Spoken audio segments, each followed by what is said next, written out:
If India's growth story in the decades after independence was shaped by the Tatas and Birlas, Adani and Ambani have become synonymous with wealth creation in the 21st century. While Reliance Industries Chairman Mukesh Ambani continues to top India's billionaire league table, Adani Group Chairman Gautam Adani is closing the gap with his fellow Gujarati faster than ever. Calculations by Business Standard put Gautam Adani's net worth at $92 billion compared to Mukesh Ambani's $108 billion. But unlike Ambani, Adani is a first-generation entrepreneur, which makes his success all the more remarkable. It took just 3 decades for him to build a group whose 7 listed companies command a combined market capitalization of $153 billion today. Edible oil company Adani Wilmar on Tuesday became the 7th group company to list on the stock exchanges. In 1978, at the age of 16, Adani moved to Mumbai to take a chance in the diamond trade, before moving back to Gujarat to help run his brother's plastics factory. In 1988, the Adani Group was born when the 59-year-old college dropout set up the group's flagship company Adani Enterprises to import and export commodities. With a core philosophy of nation building, the group has come to be known for its scale and execution. It has diversified into 24 businesses, many of which are among the largest in India. Here is a snapshot of its 7 listed companies. Adani Ports and Special Economic Zone is India's biggest private port operator, with its 13 ports and terminals dotting both eastern and western coastlines. Adani Enterprises is India's biggest coal trader, the biggest coal mining contractor, as well as the biggest private airport operator, with 8 airports in its kitty. Adani Green Energy is one of the world's largest solar power developers. Adani Transmission is the largest private sector transmission and distribution company in India, and Adani Wilmar is the country's biggest edible oils brand. Adani Total Gas operates the largest city gas distribution business in India, and finally, Adani Power is the largest private thermal power producer in India.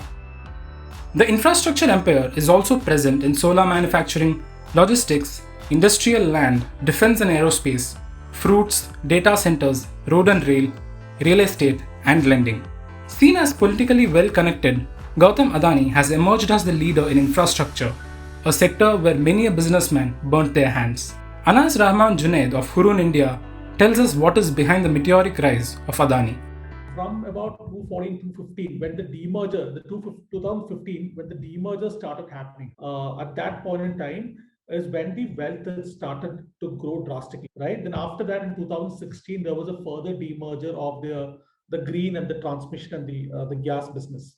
So again, if you look at the biggest value creation that has happened for the Adani Group, which was primarily looked at as an infrastructure business, right? It has become primarily an energy, gas, power grid transmission kind of business. Adani Transmission, since the demerger, the valuation has gone up by almost 71 times, right? And Adani Green has gone up by almost 64 times. And of course, Mr. Adani has done a good job in terms of focusing on the right kind of sectors, the green energy and gas, and where he thought and got into the right kind of partnership with international brands like Total, and how to make the company, which is primarily from India, be ready to be accepting global contracts and so on.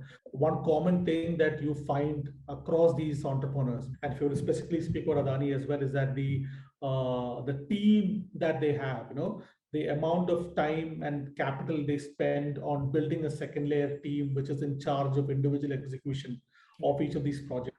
But that is something that I've really seen stand apart in these entrepreneurs. They are happy to let the control go to a team of experts who can look at and analyze good opportunities and make recommendations for investments and so on. So I really see that there is a intelligent way of capital being deployed at right kind of opportunities.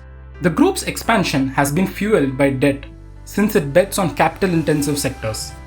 The total outstanding debt of the listed group companies is estimated at $20 billion.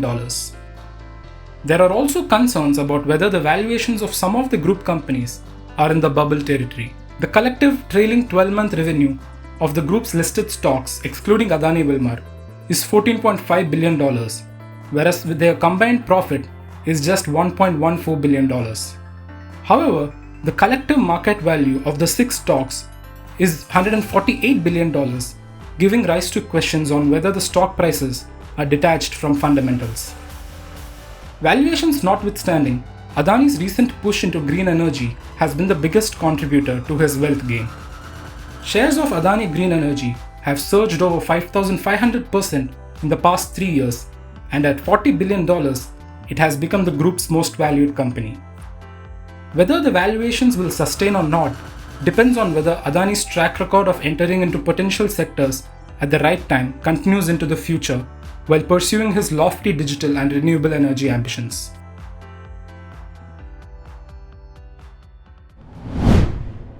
If you like this video, share it and subscribe to Business Standard. For more news, views and insights, log on to www.business-standard.com. Do also follow us on YouTube, Twitter, Facebook, Instagram, Telegram and LinkedIn.